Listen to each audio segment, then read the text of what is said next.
Hello and welcome to the Corporate Future Game. My name is David Burrell and I'm with a company called Future IQ Partners. We work around the world helping people think about the future in a new way. Now, wherever we live in the world today, there's one thing we all share, that we live in a challenging and volatile world and difficult times.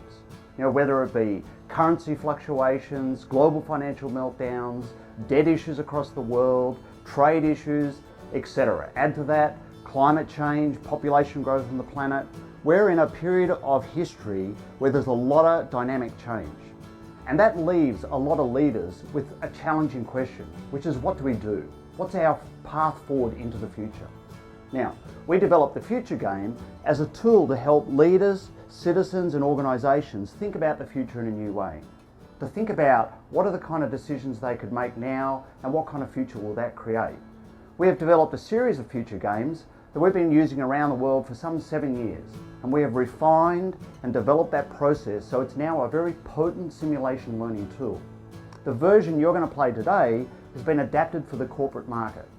You'll be dealing with issues that will be relevant to you, but in a hypothetical context. Now, today you're going to get to try your hand at shaping the future of a part of the world I'm very familiar with. This game is set in the wheat belt of Western Australia. And as you play this game, you're going to be a group of regional leaders and you're going to be confronted with critical decisions and you're going to have to make some choices. In other words, you're going to get to shape the future of that part of the world. Now, we hope this will be a challenging and enjoyable and thought-provoking experience for you. Now, let me talk a little about the part of the world where this game will be set. So this is a map of Western Australia. The state of Western Australia is 1/3 the land area of Australia. And Australia is about the same size as the USA. So in other words, this state is 1/3 of the size of America, or of the USA.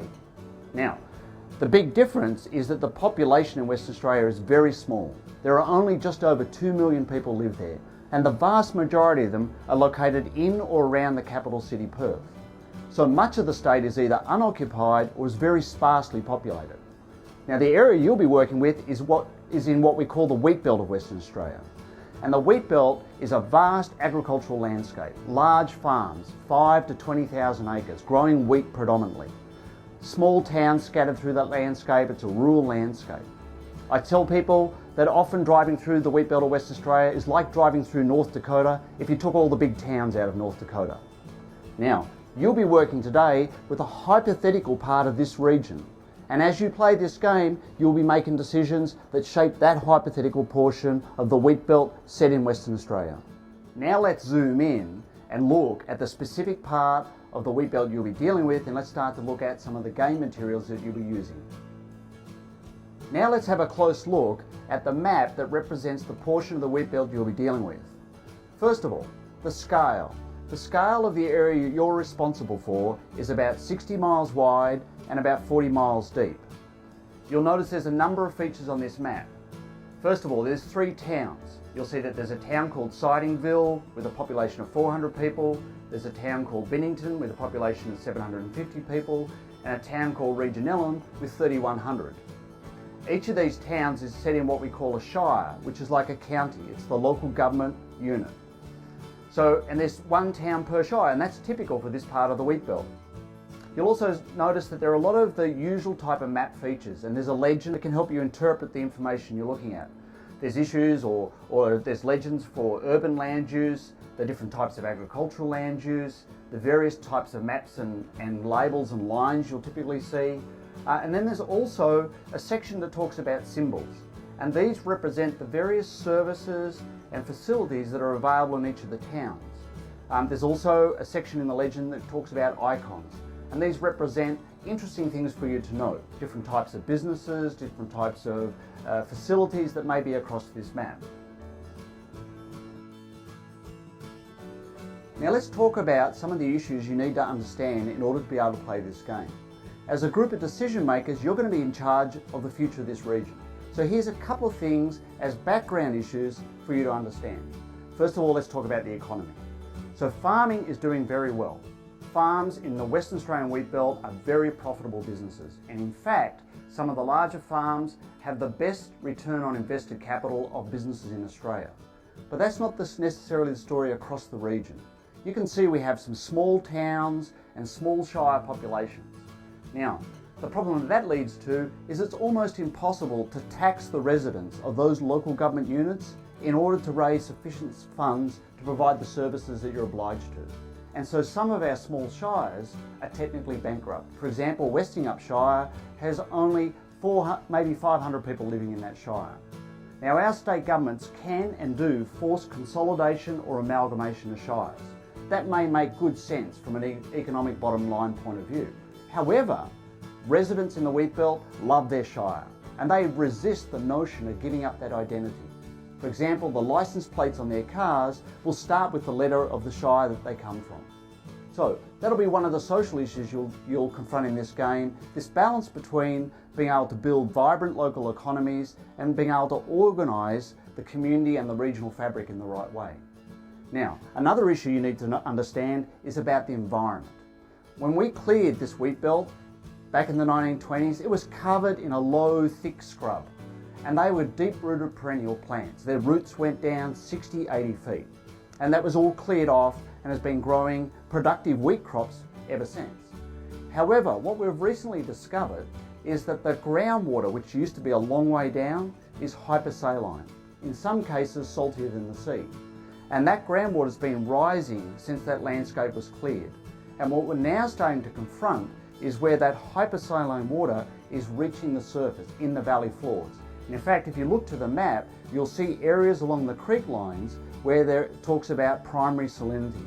This is where that salty water has come to the surface and is spread out, evaporates off and leaves a salt crust, not unlike the Bonneville salt flats, maybe a smaller scale.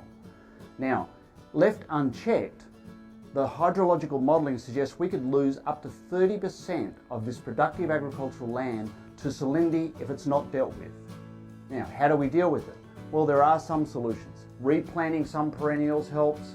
There are some engineering solutions, but this will be one of the issues you'll be challenged with as a group of decision makers as you play this game. How do you start to deal with important environmental issues? How do you deal with economic and social issues? Now let's talk about how you're going to play this game. So you'll be playing this game as teams, and you're a team of people who are given the responsibility to deal with situations and make critical decisions. This game will play out a 20-year future.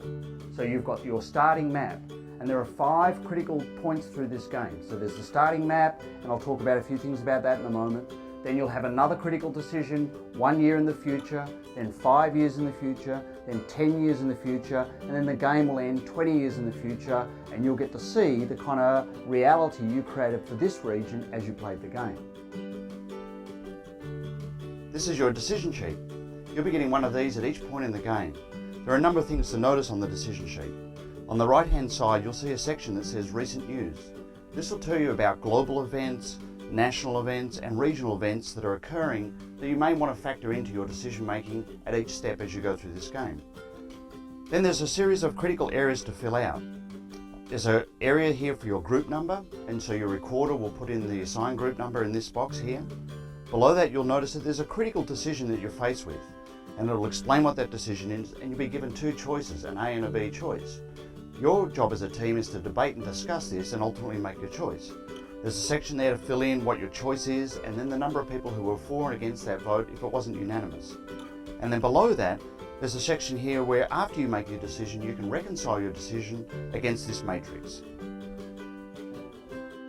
Alright, you're just about to start playing this game. A couple of things I want to cover first of all, so you get the most out of it. By now you should have received the cards that will tell you about the roles that you're playing in this game. We've set this up so that you're a team of decision makers coming together to deal with the challenges and shape the future of this region. And each of you will be playing a particular character in this game. This is to give it the greatest sense of realism, so you're a stakeholder in this future. Now, let me talk a bit about how you can get the best out of this for yourself. This is a chance for you to practice critical decision making, leadership, teamwork, and future thinking. You're going to be presented with very real and complex challenges. And your job is to come together to work out what you think is the best possible pathway forward for this region. Now, I would suggest you don't leap into making your decision too fast. really think about the material you've got. There's a lot of information to absorb. You've got the map, you've got the recent news, you've got legends, you've got a lot of stuff to absorb and think about at each point in the game. Give yourself the chance to think through those issues and really start to speculate. If we chose that path, or we chose that path or that decision, what might be the consequences? How might that play out into the future? Now, as I said, this is your chance to practice some important decision-making, critical thinking, teamwork characteristics. Now, we're going to let you go in a second, but just before we start, there's one more thing I need to talk to you about. I need to show you a couple of translations that will help you understand the material. So let me talk about these translations. So shire equals county. When you see the term shire, think of county in the context of a local government unit. Another translation is water friendly. You may see that term on some of your decision sheets or some of your maps. Typically, we think of water friendly as something that's very conservative with water. In this case, because part of the strategy is to reverse salinity, we want to be dropping that water table. So we want to be looking for industries and practices that use up a lot of water. And they're the ones that we call water friendly in the context of this game. Another term you may see is ratepayer, and that equals taxpayer. So a ratepayer is a local taxpayer who pays taxes to the local government, to the shire in this case. You may also see a term that says land care, and land care is like, think of it as a catchment group or a self-help group that comes together, mostly the farmers coming together to think about how to solve some of those catchment scale environmental issues that we've talked about. And then the last one is downshifters. You know, these are the people who may be getting close to retirement, they want to get out of the rat race and they just knock down life a couple of cogs, and they'll often move to rural and regional areas, taking a business and their capital and sometimes their families. So if you see the term downshifters, that's people who are really getting out of the rat race and they're just going to take life a little easier and enjoy life a little bit more. So there's some translations. Now, remember, this game is an opportunity for you to have robust discussion. This is about teamwork, strategic planning, critical thinking, but most importantly, it's about thinking about the future. Starting to think about the decisions you make today and the impact that's going to have on the future. Make no mistake that the outcomes of the decisions you make will have a very real impact in this part of the world. They'll affect the economy, the environment, the communities, the society. So I wish you all the best, and I'll join you back after you finish playing the game. Thank you.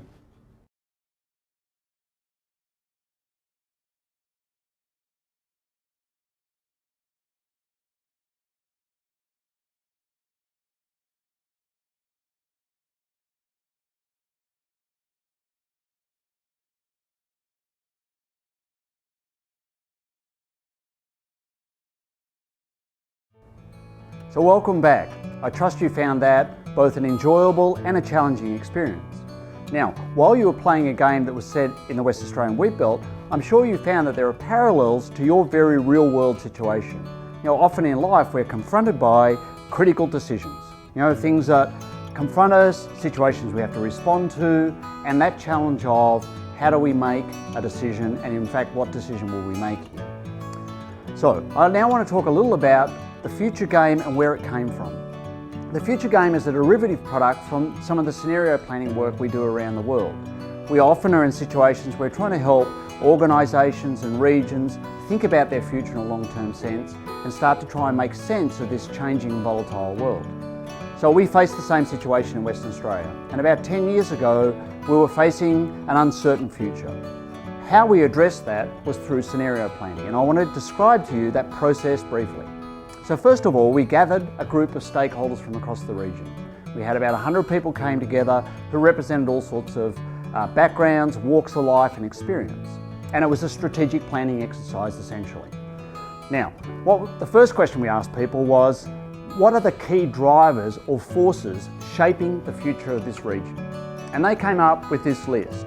And you can see on that list there's a whole range of different issues. There's things like alternate fuels, there's climate change issues, there's agronomic issues, agricultural issues, there's the issue of salinity, there's community issues, etc. Now, if you were to do this exercise in your organisation, you would come up with a list, and I'm sure it would have the same sort of diversity. Here's the challenge. What do you do with that? I don't know about you, but I look at a list that is diverse like that, and I try and think about how to reconcile those issues, and I just get a headache. And in fact, I think that's where a lot of leaders and a lot of organisations struggle. How do we make sense of this changing world and all these important issues that are buffeting our future, and how do we come together and make the best decision to shape our future? So scenario planning is a tool that allows us to do that. So how we do that is after we came up with the list of drivers, we asked the participants to rank those drivers on an axis of importance and uncertainty.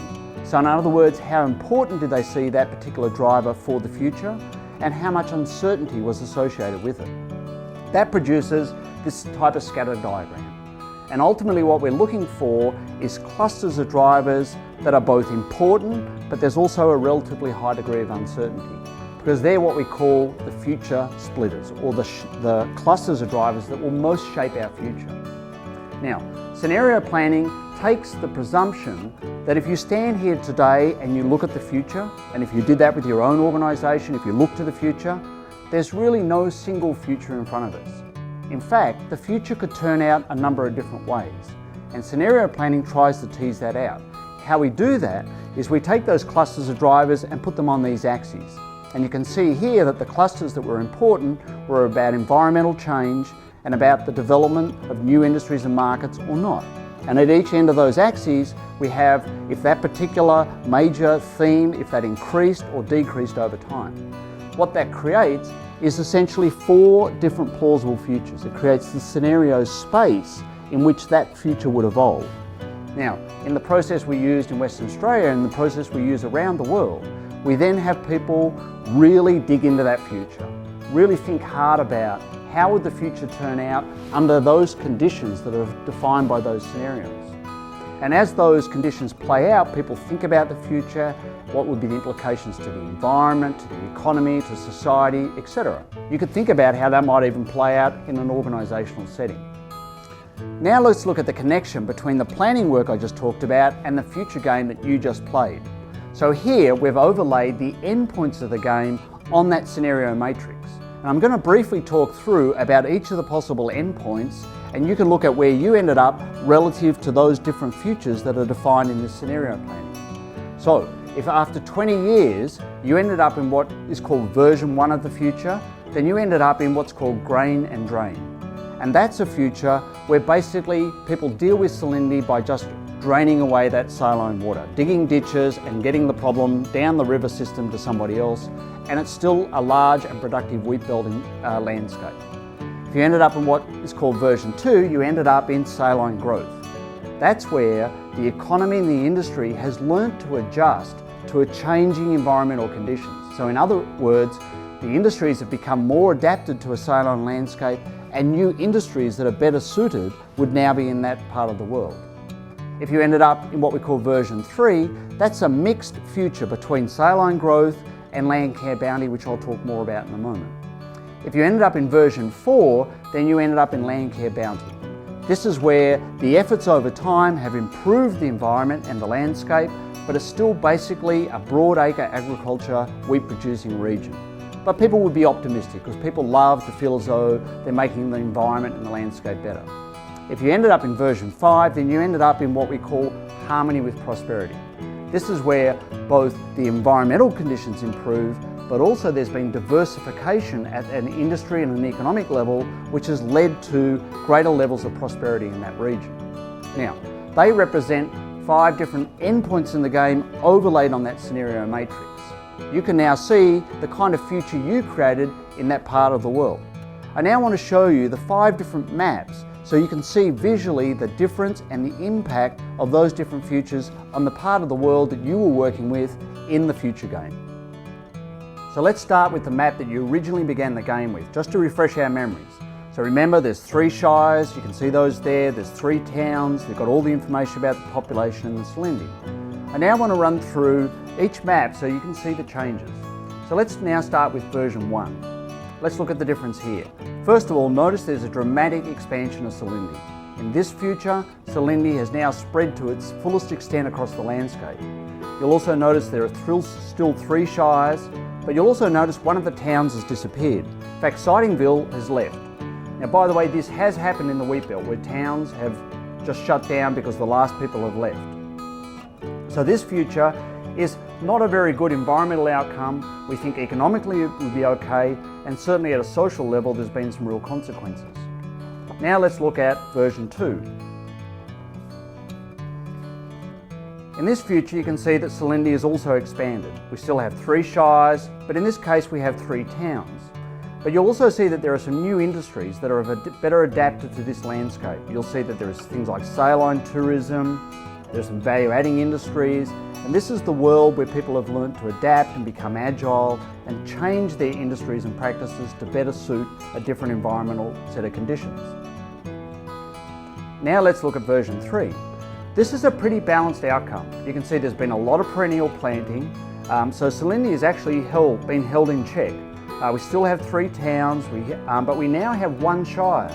So in this future, those 3 shires have now learnt to come together to collaborate and create one larger local government instrumentality that would have better efficiencies and better services for the local people. You'll also see that there are some new industries, so this is a pretty good balanced outcome. This would be a reasonably good environmental outcome, probably a pretty good economic outcome, and a good social outcome. Now let's look at version 4. This is Landcare Bounty. So in this case you can now see that Salindi has contracted. In fact, we've had fresh water now return to some of those river and creek systems that were originally salt affected. Again, we have a single shire which is called the Trimalgam Zone. We have 3 towns. We've had a little bit of population increase in some cases. And there's been a lot of effort to try and improve the environmental conditions. This would be a very good environmental outcome for the future, probably pretty good economically, and certainly an okay social outcome for this part of the world. Now if we turn to version 5, what we see here is we now have quite a different landscape. We still have our 3 towns. Again, you can see that Salindi has reversed and we've got fresh water back in our river systems, but we have a lot of economic diversification occurring here. So we have new industries that have started, we have people who are now producing energy and exporting it out of the region, using the biomass that comes with a lot of that perennial vegetation. Socially, we've also had a good outcome. We now even have a 3rd level university campus embedded within the region. Now, this future represents the most vibrant outcome of the 5 different possible futures, and it does so at the level of the economy, the environment and society. So there you go, 5 different possible versions of the future. Now you may notice that those maps were quite dramatically different. Well, that's because you played out a 20-year future. But I will assure you, there's nothing presented in those maps that is outside of the modelling of what is likely to happen, worst and best case. And there's nothing we presented there that's different from the trend lines if you look back 20 years. But it shows up as dramatic because we look into the future and we see how changes accumulate over time. Now, I want to talk to you a little about how we use this game in the wheat belt of Western Australia. So we took the future game out into the wheat belt and played it all across with hundreds and hundreds of people. We played it with elected leaders, with high school students, at open public meetings, wherever we could across the wheat belt. And like you, no doubt, people ended up in all different possible endpoints in the game. But after we played the game, we asked people the question, once they'd seen the scenarios, we asked them the question, what would represent your preferred future? What would represent the version of the future that would be aspirational, that you'd be excited to have, that would reflect your desire for your own region? And it was fascinating. 100% of people, without exception, said that harmony with prosperity represented their preferred future. But what people had to start to confront was that in many cases groups had played the game and had steered the future to quite a different possible future. In fact, in many cases people ended up in grain and drain. And they had to start to understand that inadvertently their decision making was taking them away from the very future that they would aspire to have. And that's the value we think the future game provides. It's a chance in a simulation learning environment to come together to hone and practice teamwork, critical thinking, decision making, and importantly future thinking. Now in this game, you dealt with many challenging and complex issues. You dealt with situations that demanded you make a decision one way or another. I'm sure in your real life, in your every day-to-day life, you deal with as equally complex issues. and you have to make decisions that are going to shape the future. We trust that the experience of the Future Game gave you a chance to practice and develop and hone those skills. Because from our work around the world, we think those skills are critical. Those skills are being able to see how the future's unfolding, identify issues, see the challenges, and most importantly, be able to come together to make those critical decisions that are going to guide you towards the future you want for your organisation or the part of the world that you come from. So, we trust that the experience of the Future Game was both enjoyable and challenging, and particularly that it helped you with your future thinking and your future endeavours.